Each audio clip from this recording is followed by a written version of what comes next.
महागठबंधन ने पेश किया एकता का मिसाल, घटक दलों को दे दी बड़ी छूट। मुकेश सहनी ने निभा दी गठबंधन, धर्म और प्रतिष्ठा को लगा दी दांव पर। दोस्तों नमस्कार, मैं हूं आपका दोस्त एसके चौधरी। महागठबंधन में सीटों के बंटवारे को लेकर तनातनी जारी है। यह खबर आखिरी तौर पर सोशल मीडिया से लेकर बड़े बड़े चैनलों के द्वारा भी चलाया जा रहा, लेकिन महागठबंधन की एक ऐसी एकता है जिसने एकता का मिसाल पेश करते हुए पूरे राजनीतिक क्षेत्र में तहलका मचाकर रख दिया कि आखिर महागठबंधन की यह एकता कैसे संभव हो सका है। आइए दोस्तों, इसमें बड़ी कुर्बानी दी गई है सन ऑफ मल्लाह मुकेश सहनी के द्वारा, जिन्होंने आखिर गठबंधन धर्म का पालन करते हुए अपने साथ साथ महागठबंधन की प्रतिष्ठा को भी दांव पर लगा दिया है। आइए दोस्तों, क्या कुछ हो रहा है, महागठबंधन ने कैसे चट्टानी एकता को पेश किया है और क्या कुछ घटक दलों को छूट प्रदान किया है, इस पर विस्तार पूर्वक चर्चा करते हैं। लेकिन दोस्तों, मैं आपसे गुजारिश करना चाहूँगा, आप अभी हमारे इस चैनल शौर्या हिंदी न्यूज़ को जरूर सब्सक्राइब कर लेंगे, क्योंकि मैं आपको बिल्कुल सटीक विश्लेषणों से अवगत कराऊंगा और खबरों की दुनिया में जो राजनीतिक खबर चलाती है चैनल हो या फिर मीडिया, मेरे जैसा सटीक विश्लेषण से कोई भी आपको रूबरू नहीं कराएगा। आइए दोस्तों, महागठबंधन के ओर से जो सीटों के बंटवारे को लेकर तनातनी जारी के बीच देर रात काफ़ी कुछ देखने को मिला है। आपको मैं बता देना चाहूँगा कि महागठबंधन की चट्टानी एकता आखिर कैसे पेश कर दी गई है। सबसे बड़ी बात, आप सभी को मालूम होगा कि अभी तक सीटों के फार्मूला को लेकर कुछ भी तय नहीं किया गया, लेकिन ये भी आपको मालूम होगा कि आखिर महागठबंधन के तमाम घटक दल, जिसमें वीआईपी को छोड़कर सभी घटक दलों की ओर से उम्मीदवारी पेश कर दी गई है, नामांकन भी दाखिल कर दिया गया है। लेकिन आखिर महागठबंधन एकता का स्वरूप का परिचय देते हुए प्रेस कॉन्फ्रेंस क्यों नहीं जारी कर रहा? दोस्तों, महागठबंधन में यूं तो कह दिया जाए तो इस कदर की राजनीति खेली गई है, जो तमाम घटक दलों को एक बड़ी छूट प्रदान कर दी गई है।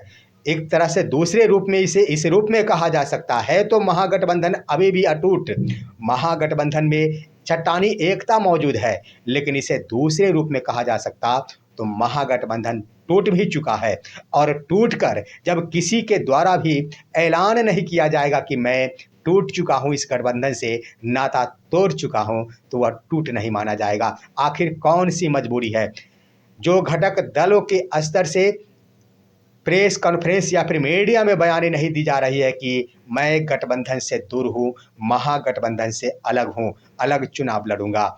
आखिर महागठबंधन के समन्वय समिति के स्तर से कुछ ना कुछ तो वो राजनीतिक पेशकश की गई है, जरूर है दोस्तों। आइए, महागठबंधन की पॉलिसी क्या है, इस पर विचार करते हैं। महागठबंधन के अंदर आप गौर करेंगे तो तमाम घटक दलों के बीच यह बहुत बड़ी छूट प्रदान की गई है। आपको मालूम होगा कि 4 दिन पहले आरजेडी की ओर से यह घोषणा की गई थी कि उम्मीदवारों को सिंबल दिया जा सकता है, लेकिन शर्तों के साथ आरजेडी अपने उम्मीदवारों को सिंबल देगी और जब वक्त आएगा तो उसे वापस भी करना पड़ेगा। और दोस्तों, यही पॉलिसी अपनाई गई है। तमाम घटक दल अपने अपने उम्मीदवार खड़े कर रहे हैं और महागठबंधन के समन्वय समिति की ओर से यह छूट प्रदान कर दी गई कि आखिर जितने भी उम्मीदवार चाहे खड़ा कर सकते हैं। लेकिन एकता कैसे है दोस्तों? महागठबंधन के अंदर तय सीटों का फार्मूला भी तैयार है। कुछ सीटों की बातें कर दी गई है घटक दलों के बीच कि आपको इतने सीटें दी जाएगी, आपको इतने सीटें दी जाएगी और आरजेडी इतने सीटों पर चुनाव लड़ेगी, जो अंदर खाने हैं। जिसके अंतर्गत दोस्तों आप गौर करेंगे तो कांग्रेस के लिए 54 सीटों की बात हुई, परंतु 65 सीटों पर आ रही है कांग्रेस, लेकिन फाइनल सूची कांग्रेस की ओर से 11 सीटों पर बना ली गई। उसके बाद भाकपा माले की ओर से 25 सीटों की डिमांड थी, परंतु 19 सीटों के साथ उन्हें दावेदारी करने की पेशकश महागठबंधन की ओर से कर दी गई। 6 सीटें सीपीआईएम को दिया जाएगा और सीपीआई को 4 सीटें दी जाएगी। शेष सीटें बच गए जो आरजेडी और मुकेश सहनी के लिए, ये भी डिक्लेरेशन नहीं हुआ है। खबर आपको हम बता देते हैं कि आखिर क्या हुआ। विकासशील इंसान पार्टी वीआईपी के लिए भी सीटों का मानक तय कर दिया गया, 18 सीटों वाली बात की गई। लेकिन आप गौर करेंगे दोस्तों कि आखिर मामला फंसा कहाँ हुआ है। मामला फंसा हुआ है जब बीते देर रात तक महागठबंधन के घटक दलों के बीच में बैठकें हुई, लेकिन निराकरण सामने उभर कर नहीं आया। कांग्रेस के नेताओं के साथ तेजस्वी प्रसाद यादव 3 घंटे तक बातचीत की, उसके बाद 2 घंटे तक बातचीत लेफ्ट के नेताओं के साथ हुई, लेकिन सबसे बड़ी बात ये रही कि मुकेश सहनी की मौजूदगी नहीं रही। लेकिन मुकेश सहनी 3 बजे तक जगे हुए थे, भले ही बातचीत नहीं हो, लेकिन आखिर जग कर क्या रहे थे, यही बात है दोस्तों। महागठबंधन के अंदर जो फॉर्मूला सेट है उसके आधार पर आप देख लेंगे, तमाम घटक दलों की ओर से सीटों का बंटवारा कर दिया गया, उम्मीदवारी पेश कर दी गई है, उम्मीदवार के द्वारा नामांकन भी कराया जा रहा है अपने सीमा के अंदर में रहते हुए। लेकिन एक बड़ी बात आप देखेंगे तो यह छूट प्रदान की गई है कि कांग्रेस हो तो वो भी अपनी दावेदारी पेश कर सकती है आरजेडी के सीट पर, आरजेडी हो तो वो भी दावेदारी पेश कर सकती है कांग्रेस के सीट पर, लेफ्ट के सीटों पर। इतनी छूटें प्रदान की गई है जिसका जीता जागता उदाहरण दोस्तों सीपीआई एमएल जिन्होंने अपनी उम्मीदवारी पेश कर दी थी, उन्होंने 3 ऐसे सीट थे जिसके ऊपर वैसे 18 सीटों पर उम्मीदवारी उन्होंने खड़ी कर दी, लेकिन उनके 3 सीटों पर आरजेडी ने अपने उम्मीदवार घोषित कर दी और 2 सीट पर कांग्रेस ने अपनी उम्मीदवारी पेश कर दी है। यह छूट प्रदान की गई है, लेकिन क्या कुछ फैसला लिया जाएगा या बाद में लिया जाएगा, या छूट घटक दलों को दे दी गई है, चाहे तो वो चुनाव में अपने उम्मीदवार को खड़े कर सकते हैं। उसके बाद सीपीआई और सीपीएम के ओर से भी उम्मीदवारों को हरी झंडी देते हुए मैदान में उतार दिया गया। ये तो बड़ी बात हो गई दोस्तों, यह छूट प्रदान की गई, लेकिन आखिर मामला कहाँ फंसा हुआ है? मामला फंसा भी नहीं हुआ है, मामला अटका हुआ है। आखिर प्रतिष्ठा महागठबंधन का दांव पर लग गया है, उन प्रतिष्ठा को निभाने का वक्त आ गया है और वक्त ला दिया है सन ऑफ मल्लाह मुकेश सहनी ने। आखिर महागठबंधन के अंदर जो कुछ भी हो रहा है उसके बिंदुओं पर आप विश्लेषण करेंगे तो आपको स्पष्ट हो जाएगा कि पूरे राजनीतिक खेमे के अंदर, महागठबंधन के अंदर अगर गठबंधन धर्म का पालन किया गया तो मुकेश सहनी के द्वारा किया गया है। आप दोस्तों याद करेंगे मुकेश सहनी के उन बयानों को, उन्होंने आज से नहीं 6 महीने पहले से डिप्टी सीएम की बातें करते रहे हैं। उसके बाद 60 सीटों की बातें मार्च इस महीने से करते आ रहे हैं। ये तो पुरानी बातें हो गई, लेकिन 4 दिन पहले की बातें उन्होंने कहा, मैंने संकल्प लिया है लालू प्रसाद यादव के जीते जी तेजस्वी प्रसाद यादव को मुख्यमंत्री बनाने की। नंबर 1 बात दोस्तों। दूसरी बात आप गौर करेंगे, अंतिम बात कहकर वो मीडिया से दूर हो गए हैं। अंतिम बातों में उन्होंने क्या कहा कि मुझे महागठबंधन के अंदर एक भी सीटें नहीं दी जाती है, फिर भी मैं महागठबंधन में ही रहूँगा और डिप्टी सीएम भी बनूँगा। दूसरी बात और तीसरी बात उन्होंने कहा था कि डिप्टी सीएम के फेस पर कंप्रोमाइज किया जा सकता है अगर समन्वय समिति के अध्यक्ष तेजस्वी प्रसाद यादव के ऊपर कोई जिम्मेदारी, कोई मजबूरी बनती है, अगर डिप्टी सीएम को लेकर ऐलान नहीं किया जाता है तो सीएम फेस को लेकर भी ऐलान नहीं होगा। ये बातें कहकर मुकेश सहनी के द्वारा मीडिया से दूरी बना ली गई है। अब तो नौबत आ गई है दोस्तों, मुकेश सहनी अपने उस बयानों पर खरे उतर रहे हैं। मुकेश सहनी ने कहा कि मुझे एक भी सीटें नहीं दी जाएगी, फिर भी मैं महागठबंधन में रहूंगा और डिप्टी सीएम भी बनूंगा। ये 2 बातें बिल्कुल सत्य साबित हो रहा है दोस्तों। आप देखेंगे महागठबंधन के अंदर गठबंधन धर्म का पालन अगर किया तो मुकेश सहनी के द्वारा तेजस्वी प्रसाद यादव के द्वारा नामांकन फाइल कर दिया गया बिना सीटों के बंटवारे को लेकर। लेफ्ट के सीपीआई एमएल के द्वारा 18 उम्मीदवारों का नामांकन करा दिया गया। सीपीआई सीपीएम ने भी अपनी उम्मीदवारी पेश कर दी, उनके बड़े पार्टी के संरक्षक ने उम्मीदवारी का नामांकन भर दिया। कांग्रेस की ओर से राजेश राम ने भी नामांकन भर दिया। आप जरा गौर करेंगे कि क्या मुकेश सहनी को चुनाव नहीं लड़ना है?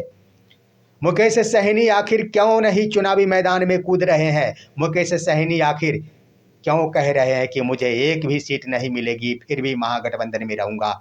आखिर यही पेशकश की है उन्होंने अपनी ईमानदारी और वफादारी की। मुकेश सहनी के ऊपर लगातार ही ये खबरें देखने को मिलती थी और कहा जाता था कि मुकेश सहनी का एक पैर महागठबंधन में होता है तो एक पैर बीजेपी में होता है। लेकिन अपनी ईमानदारी को उन्होंने साबित कर दिया कि आखिर मेरे लिए मैं चुनाव लड़ूंगा या फिर नहीं, इसकी मुझे कोई परवाह नहीं है। मैंने जो कह दिया है मैं उस पर अडिग हूँ। एक बात आप याद करेंगे दोस्तों, 5 दिन पहले की है, उन्होंने मीडिया में बयान दी थी और बराबर ही उनके प्रोफाइल पर देखने को मिलती है, मैंने संघर्ष का रास्ता चुना है।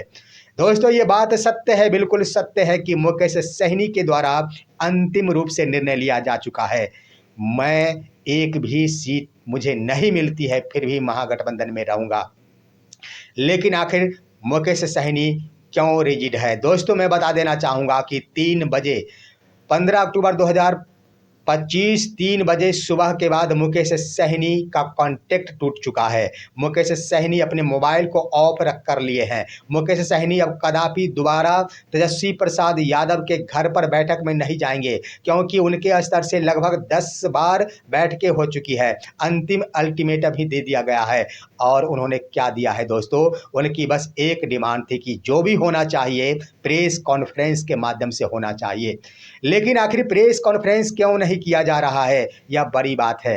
प्रेस कॉन्फ्रेंस तो जारी करना चाहिए था महागठबंधन की ओर से। मुकेश सहनी अपना परिचय देना चाहते हैं कि आखिर राजनीति का ये मतलब नहीं होता है कि तोड़ मरोड़ की राजनीति हो। राजनीति का ये अर्थ नहीं होता है कि जिसके साथ हम हो उसी के साथ छलावा हो। राजनीति का ये मतलब नहीं होता है कि हम गठबंधन में रहकर अपनी मनमर्जी चलावे। इन बातों को आखिर पेश कर रहे हैं सन ऑफ मल्लाह मुकेश सहनी।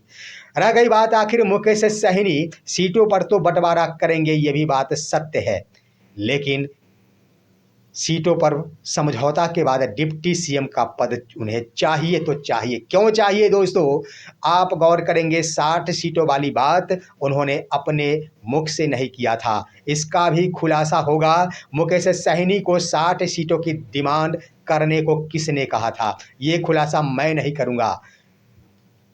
अगले कुछ घंटों बाद मुकेश सहनी ही करेंगे।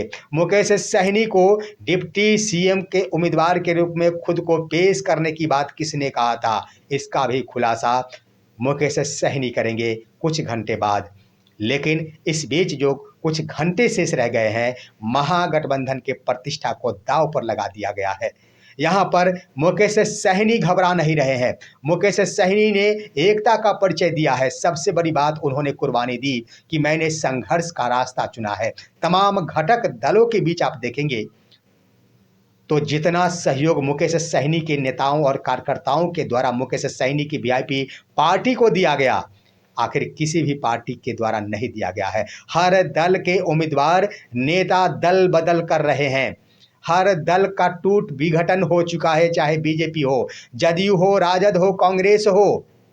लेकिन मुकेश सहनी के कार्यकर्ता आज भी अडिग है। मुकेश सहनी के तमाम नेता आज भी वीआईपी सुप्रीमो मुकेश सहनी के साथ है, जिनके द्वारा कह दिया गया कि मैं अडिग हूँ बिना सीट पर भी महागठबंधन में रहने के लिए। अब दोस्तों यहाँ पर मुकेश सहनी ने यह भी छूट प्रदान कर दी कि कार्यकर्ता में अगर अटूट विश्वास होगा तो वीआईपी को छोड़कर कदापि नहीं जाएंगे, और जो वीआईपी के नहीं होंगे वही वीआईपी को छोड़कर जाएंगे। लेकिन अभी तक एक भी कार्यकर्ता टसमस होने को नहीं अपने कदम को आगे बढ़ा रहे हैं, तो कार्यकर्ता और नेता अड़ीग होकर वीआईपी में बने हुए हैं। लेकिन अब महागठबंधन को सोचना होगा कि जिनके स्तर से जिनके ऊपर आखिर इतना बड़ा इल्जाम लगाया जाता था कि मुकेश सहनी महागठबंधन छोड़कर भाग जाते हैं, आखिर कुछ घंटे बाद जब महागठबंधन के समन्वय समिति की ओर से मुकेश सहनी के डिमांडों को पूरा नहीं किया जाता है, डिप्टी सीएम वाला बात जो उनके मुख से कहलाया गया था, सीटों वाली बात जो उनके मुख से कहलाया गया था, उनकी अपनी सीट है, उन्होंने अपने लिए एक अलग सीटों का लिस्ट सौंपा था, उस पर विचार होना चाहिए था, लेकिन अभी तक नहीं हुआ है। मुकेश सहनी के बारे में बता दें दोस्तों कि उनके स्तर से 35 ऐसे नाव चुनाव चिन्ह वाली गाड़ियां बनकर तैयार रखी है, जिनका कीमत लगभग 5 लाख रुपए बताया जाता है। और दोस्तों लगभग 2 करोड़ रुपए मुकेश सहनी के द्वारा चुनाव चिन्ह को सड़क पर उतारने के लिए खर्च कर दिया गया। उसके बाद भी चुनावी जंग के लिए अभी तक ऐलान नहीं किया जा रहा है। अपने स्तर से भी कुर्बानियां दी जा रही है। ये क्या नई राजनीति नहीं है तो क्या है? यह मुकेश सहनी की वफादारी का एक नया परिचय है। देखना है आखिर चंद घंटों में महागठबंधन क्या कुछ फैसला लेती है, क्योंकि उनकी एक बात कि मुझे एक भी सीट नहीं मिलेगी, फिर भी उन्होंने कहा था महागठबंधन में मुझे एक भी सीट नहीं मिलेगी, फिर भी मैं डिप्टी सीएम बनूंगा। यूं ही नहीं कहा था, आज की तारीख में 10 सीट के साथ भाजपा बेसब्री से इंतजार मुकेश सहनी का कर रही है। मुकेश सहनी को डिप्टी सीएम भी बनाया जाएगा, लेकिन गठबंधन धर्म का पालन करते हुए कुछ घंटों का वक्त उन्होंने दिया है महागठबंधन को अपनी जिम्मेदारी प्रतिष्ठा निभाने की। लेकिन आखिर देखना है कि मुकेश सहनी के स्तर से क्या कुछ फैसला लिया जाता है। उन्होंने तो ये भी प्रतिज्ञा की थी कि लालू प्रसाद यादव के जीते जी तेजस्वी प्रसाद यादव को मुख्यमंत्री बनाना मैंने संकल्प लिया है। आखिर देखना है तेजस्वी प्रसाद यादव और कांग्रेस के द्वारा मुकेश सहनी के साथ गद्दारी कर दी जाती है, उन्हें गठबंधन से दूर होने को मजबूर कर दिया जाता है, उन्हें एक भी सीट नहीं देने संबंधी या फिर देने संबंधी ऐलान नहीं किया जाता है, प्रेस कॉन्फ्रेंस जारी नहीं किया जाता है, तो यह तो तय मान लिया जाएगा कि आखिर कांग्रेस और आरजेडी ने ही मिलकर मुकेश सहनी को बेईमान बनाने की कोशिश की थी, जिसे मुकेश सहनी ने ईमानदारी के रूप में पेश करते हुए आखिरी दांव खेल दिया है। दोस्तों यह है आज का विश्लेषण। आप सभी हमारे इस वीडियो को लाइक कीजिए, अन्य दोस्तों के पास शेयर कीजिए और अब दीजिए अपने दोस्त को इजाजत। हम फिर मिलेंगे आपसे अगले वीडियो में, तब तक के लिए नमस्कार।